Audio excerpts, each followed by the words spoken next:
জঙ্গিপুরে টোটো চালকদের বিভিন্ন সমস্যা নিয়ে পথে নামল জাতীয় কংগ্রেসের আইএনটিইউসি সংগঠন। 4 দফা দাবি নিয়ে জঙ্গিপুর আরটিওকে ডেপুটেশন দেওয়া হয়। মঙ্গলবার জঙ্গিপুর কংগ্রেস কার্যালয় থেকে টোটো চালকদের একটি মিছিল শুরু হয়।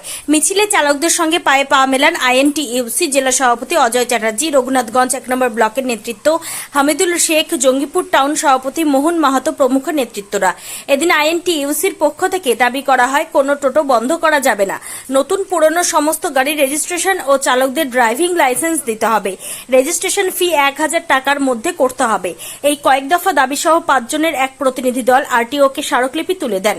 তাদের দাবিগুলি মেনে নেওয়া হয়েছে বলে প্রতিনিধি দলের পক্ষ থেকে হামিদুল শেখ ঘোষণা করেন।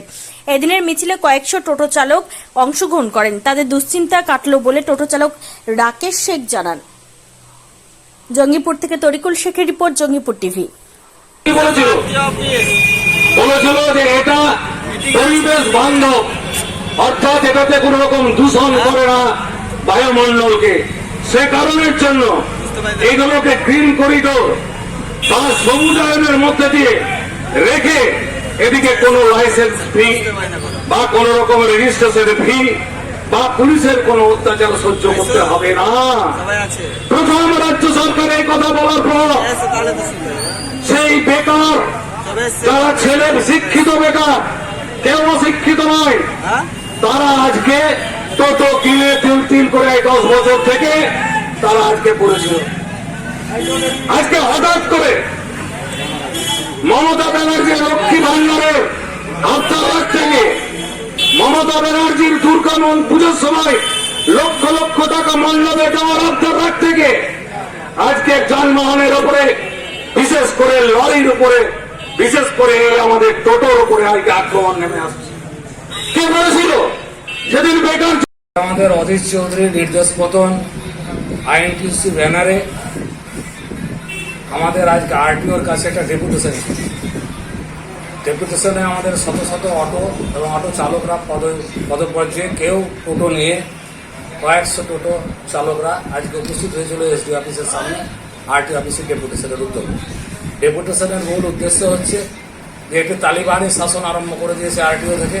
বিশেষ করে রাজ্য সরকারের টাকা আদায় করতে হবে যে কোনো উপায়ে, কিন্তু টোটো চালকদেরকে পরিষ্কার বলছে রেজিস্ট্রেশন করাতে হবে 18,000 টাকা নিয়ে, তারপরে ড্রাইভিং লাইসেন্স করাতে হবে টাকা দিয়ে।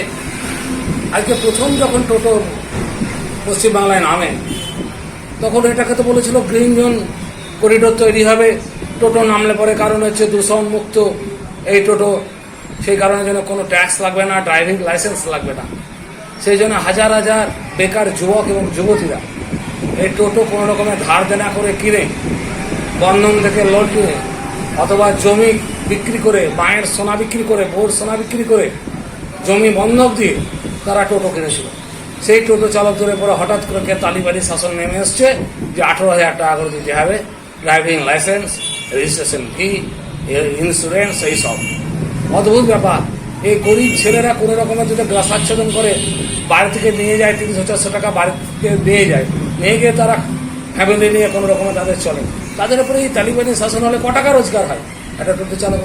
সেই কারণে ডেপুটেশনের মধ্যে দিয়ে আমরা আরটিওকে জানিয়ে দিয়েছি, আলটিমেটাম দিয়েছি যে আপনি কোনো রকম যেন এই 18 তারিখের মধ্যে করতে হবে রেজিস্ট্রেশন, কি পুরনো টোটো চলবে না, নতুন অটো রেজিস্ট্রেশন হবে, এসব শুনবো না। সবাইকে রেজিস্ট্রেশন করাতে হবে এবং ন্যূনতম 1 থেকে 1,500-এর মধ্যে রেজিস্ট্রেশন ফিস রাখতে হবে এবং ন্যূনতম ড্রাইভিং লাইসেন্স ফিস রাখতে হবে।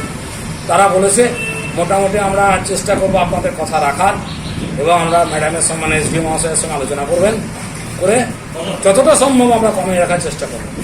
এরপরেও আমাদের ডেপুটেশনের পরেও যদি না তারা কথা শোনে, আমাদের সঙ্গে চালাকি করে, তাহলে পরে কিন্তু আগামী দিনে পরিষ্কার বলেছি এই জঙ্গিপুর সাব ডিভিশনকে একদম টোটো দিয়ে বন্ধ করে দেব, টোটো দিয়ে বন্ধ করে দেব। তারপরে না মানলে টোটো চালকদের পরিবারের মা, বোন, ছেলে পেলে নিয়ে আমরা রাস্তায় বসে দেবো। এই আমাদের আলটিমেটাম দেওয়া থাকলো। এখন যদি মেনে নেয় একটু ভালো, না মানলে আগামী দিনে প্রশাসন বুঝবে। যদি ল অ্যান্ড অর্ডারের প্রবলেম হয় প্রশাসন দায়িত্ব নিতে হবে, আমরা দায়িত্ব নেব। আমি আইএনটিইউসি জেলা প্রেসিডেন্ট, আমার নাম অজয় চ্যাটার্জি, ওরফে বাবা।